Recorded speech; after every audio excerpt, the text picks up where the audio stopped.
الحمد لمن قدر خيرا وخبالا والشكر لمن صور حسنا وجمالا فرد صمد عن صفة الخلق بريء رب عزلي خلق الخلق بريء আল্লাহ রাব্বুল আলামিন কুরআনুল কারীমের মধ্যে বলেন ওয়াকাদা রাব্বুকা আল্লা তা'বুদু ইল্লা ইয়্যাহু ওয়া বিল ওয়ালিদাইনি ইহসানা। আল্লাহ রাব্বুল আলামিন দুনিয়ার জমিনে তিনটা মাখলুককে তৈরি করেছেন। এক নাম্বার হলো মানুষ, দুই নাম্বার ফেরেশতা, তিন নাম্বার আল্লাহ তাআলা কিছু মাখলুক তৈরি করেছেন চতুষ্ক জন্তু।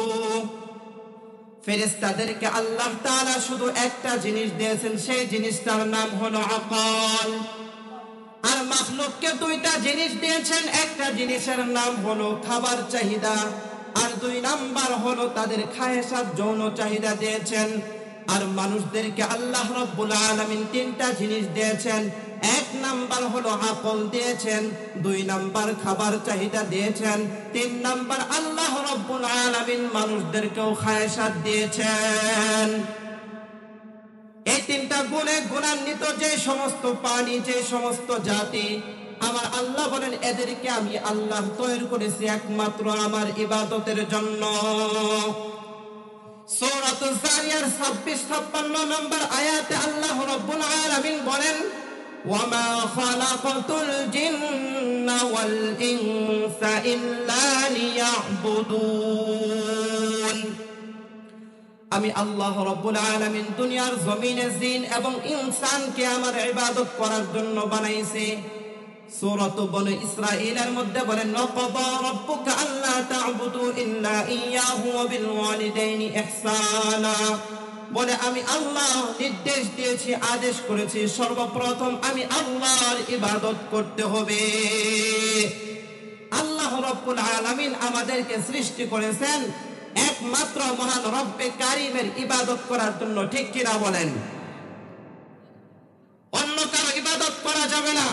যে মালিক আপনাকে আমাকে সবচাইতে সুন্দর করে, সবচাইতে দামি করে বানাইছেন, এই মালিক বলেন আমি নির্দেশ দিচ্ছি একমাত্র তোমরা আমি আল্লাহর ইবাদত করবা। সুবহানাল্লাহ। এই আমার ইবাদতের পরে যে কাজটা তোমরা করবা, এই আয়াতের মধ্যে আল্লাহ তাআলা বলে দিচ্ছেন ওয়াকাদা রাব্বুকা আল্লা তা'বুদু ইল্লা ইয়্যাহু ওয়া বিল ওয়ালিদাইনি ইহসানা। ও বান্দা, দ্বিতীয় নাম্বার কাজ হলো তোমরা তোমার মায়ের খেদমত করবা। এক নাম্বার কাজ হলো আমি আল্লাহর ইবাদত করবা, আর দ্বিতীয় নাম্বার তোমাদের কাজ হলো মায়ের খেদমত করবা। মায়ের খেদমত করলে কি সওয়াব, কি লাভ, হাদিসের মধ্যে আল্লাহর নবী সাল্লাল্লাহু আলাইহি ওয়াসাল্লাম বর্ণনা করেছেন। কোরআনেও আল্লাহ তাআলা বহু জায়গায় বর্ণনা করেছেন। হযরত লুকমান আলাইহিস সালাতু ওয়াস সালাম কোরআনের মধ্যে তিনি বলতেছেন وَإِذْ قَالَ لُقْمَانُ لِابْنِهِ وَهُوَ يَعِظُهُ يَا بُنَيَّ لَا تُشْرِكْ بِاللَّهِ। ও আমার সন্তান, তোমাকে আমি নসিহত করতেছি, ওয়াজ করতেছি তোমার জন্য, এক নাম্বার আল্লাহর সাথে কাউকে শরীক করিও না। কারণ এই শরীকটা কেমন গুনাহ, হযরত লুকমান বলতেছেন ইন্নাশ শিরকা লাযুলমুন আযীম। বলে দুনিয়ার মধ্যে যত গুনাহ আছে সবচাইতে মারাত্মক গুনাহ হচ্ছে শিরিকের গুনাহ। আজকে যারা মাজারে যায় সাজদা দিচ্ছে, মাজার ওয়ালার কাছে সন্তান চাচ্ছে, বলে তারা যতই ইবাদত করুক না কেন তারা শিরিক করতেছে, আল্লাহ তাদের প্রতি দৃষ্টিপাত করবেন না। হাদিসের মধ্যে আসছে কোন বান্দা যদি এই হাসরের ময়দানে ভরপুর করে ফেলা গুনাহ, বলে এত গুনাহ নিয়ে হাসরের ময়দানে উদিত হয়েছে, উঠছে, তার গুনাহ হাসরের ময়দানের সমপরিমাণ হয়ে গেছে, কিন্তু বান্দার জীবনে একটা শিরক করে নাই। আমার আল্লাহ বলেন ইন্নাল্লাহা লা ইউশরিকু আইয়াগফিরু মা দুনা যালিকা লিমান ইয়াশা। আমি আল্লাহ ইচ্ছা করলে বান্দার জীবনের সমস্ত গুনাহ খাতাগুলি maaf করে দিয়ে এই বান্দাকে জান্নাতি মেহমান করে দিব। যদি শিরিকের গুনাহ না থাকে বান্দার আমল নামায়, আর যদি শিরিকের গুনাহ থাকে আল্লাহ বলে এই বান্দাকে আমি মাফ করব না, এই বান্দাকে আমি জাহান্নামে দিবই। এক নম্বরে শিরিক থেকে আমাদের মুক্ত থাকতে হবে। দ্বিতীয় নাম্বার, হযরত লুকমান তার সন্তানকে বয়ান করে কি বুঝাইতেছেন, ওয়াসাইনাল ইনসানা বিওয়ালিদাইহি ইহসানা।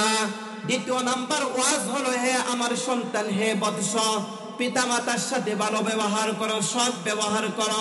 কারণ কি, কেন করব? হামালাতু উম্মুহু ওয়াহনান আলা ওয়াহনি ওয়া ফিসালুহু ফি আমাইনি আনিশকুরলি ওয়া লিওয়ালিদাইহি। অর্থাৎ তোমার মা কষ্টের পরে কষ্ট স্বীকার করে তোমাকে পেটে ধারণ করেছে, দীর্ঘদিন পর্যন্ত 10 মাস 10 দিন পর্যন্ত তোমাকে গর্ভে ধারণ করেছে, এরপর প্রসব বেদনা সহ্য করে তোমাকে দুনিয়ার মধ্যে ভূমিষ্ঠ করেছে। তৃতীয় নাম্বার হলো 2 বছর পর্যন্ত তোমাকে দুধ পান করাইছে। এজন্য তুমি মায়ের কি করো? খেদমত করো। তোমার মা এত কষ্ট করেছে। হাদিসের মধ্যে নবী করিম সাল্লাল্লাহু আলাইহি ওয়াসাল্লাম ইরশাদ করেন, এক সাহাবী জিজ্ঞাসা করতেছেন, আল্লাহর রাসূল, সর্বপ্রথম আমি কি করব? হাবিবে পাক সাল্লাল্লাহু আলাইহি ওয়াসাল্লাম বলেন, তুমি তোমার আল্লাহ তাআলার ইবাদত, সর্বপ্রথম যে ইবাদত, সেই ইবাদত হলো নামাজ কায়েম করো। সাহাবী আবার জিজ্ঞাসা করলেন, ইয়া রাসূলুল্লাহ, দ্বিতীয় নাম্বার কি কাজ করব? আল্লাহর নবী বলেন, মা বাবার খেদমত করো। অন্য একজন সাহাবী এসে নবী সাল্লাল্লাহু আলাইহি ওয়াসাল্লামকে জিজ্ঞাসা করতেছেন, গো আল্লাহর নবী, সবচাইতে বেশি ইজ্জত কাকে আমি দিব? আল্লাহর নবী বলেন, উম্মুকা, তোমার মাকে দাও। দ্বিতীয় নাম্বার জিজ্ঞাসা করলেন, দ্বিতীয় নাম্বার কাকে দিব? দ্বিতীয় নাম্বার নবীজি বলেন, উম্মুকা, তোমার মাকে দাও। তৃতীয় নাম্বার আবার এই সাহাবী জিজ্ঞাসা করতেছেন, ইয়া রাসূলুল্লাহ, ইয়া হাবিবাল্লাহ, তৃতীয় নাম্বার কাকে বেশি মর্যাদা দিব? নবীজি এবারও বলতেছেন, উম্মুকা, তোমার মাকে দাও। চতুর্থ নাম্বার যখন এই সাহাবী জিজ্ঞাসা করেন, ওগো আল্লাহর নবী, চতুর্থ নাম্বার কাকে দিব? এবার বিশ্বনবী রাহমাতুল লিল আলামিন ডাক দিয়ে বলেন, আবুকা, বলে চতুর্থ নাম্বার তোমার বাবাকে সম্মান করো। মাকে 3 গুণ কেন বৃদ্ধি করে দিলেন? কারণ এই মা আপনার আমার মা দীর্ঘ 10 মাস 10 দিন পর্যন্ত পেটের মধ্যে ধারণ করেছে। দ্বিতীয় নাম্বার হলো প্রসব বেদনা সহ্য করে দুনিয়ার মধ্যে ভূমিষ্ঠ করেছেন। তৃতীয় নাম্বার হলো 2 মাস 2 বছর পর্যন্ত আপনাকে দুধ পান করাইছে। এই 3টা কারণে আল্লাহর নবী মুহাম্মদ সাল্লাল্লাহু আলাইহি ওয়াসাল্লাম মায়ের ইজ্জতকে বাড়াইয়া দিয়েছেন। সুবহানাল্লাহ। এই মা বাবা যদি সন্তানের জন্য দোয়া করে, দোয়াটা বলে একেবারে কবুল। আজকে দেখা যায় যুবক নতুন বিবি পাইয়া, নতুন স্ত্রী পাইয়া, নতুন সাথী পাইয়া এই বৃদ্ধ মা বাবাকে ভুলা গেছে। মা বাবার খেদমত করে না, মা বাবার কথা শুনে না, মা বাবাকে খাবার দাবার দেয় না। এই সন্তানকে ছোট থেকে বড় পর্যন্ত লালন পালন করে বড় করেছে। বড় করার পর সন্তানের চাকরি হয়েছে বলে ঢাকায় থাকে, চাকরি করে নতুন বিবাহ করেছে। বিবাহ করার পর এই বিবিটাকে নিয়ে, তার স্ত্রীকে নিয়ে ঢাকায় চলে গেছে। এদিক দিয়ে বৃদ্ধ মা আর বাবা কষ্ট করে দিন যায়, দিন পাড়ি দেয়, সন্তানের জন্য কান্নাকাটি করে।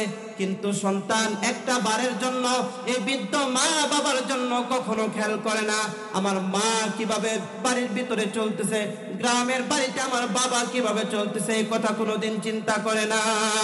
এজন্য আল্লাহর হাবিব হাদিসের পাকের মধ্যে বলেন, রিদার রাব্বি ফি রিদাল ওয়ালিদি ওয়া সাখতুর রাব্বি ফি সাখতুল ওয়ালিদি।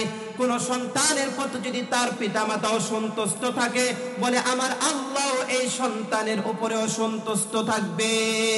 এই সন্তান যদি বাইতুল্লাহ শরীফ থেকে জিয়ারত করে আসে, হজ করে আসে, একবার নয় 2 বার নয়, বলে শতবার যদি হজ করে আসে, নামাজ পড়তে পড়তে একেবারে কপালের মধ্যে ছাপ বসায় দেয়, লক্ষ কোটি কোটি টাকা খরচ করে, কিন্তু মা বাবা যদি সন্তানের প্রতি অসন্তুষ্ট থাকে, আমার আল্লাহ তার কোনো আমল কবুল করবেন না।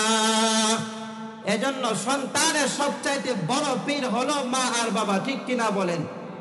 এ মা বাবা হলো সবচাইতে বড় পীর। ওই পীরের কাছে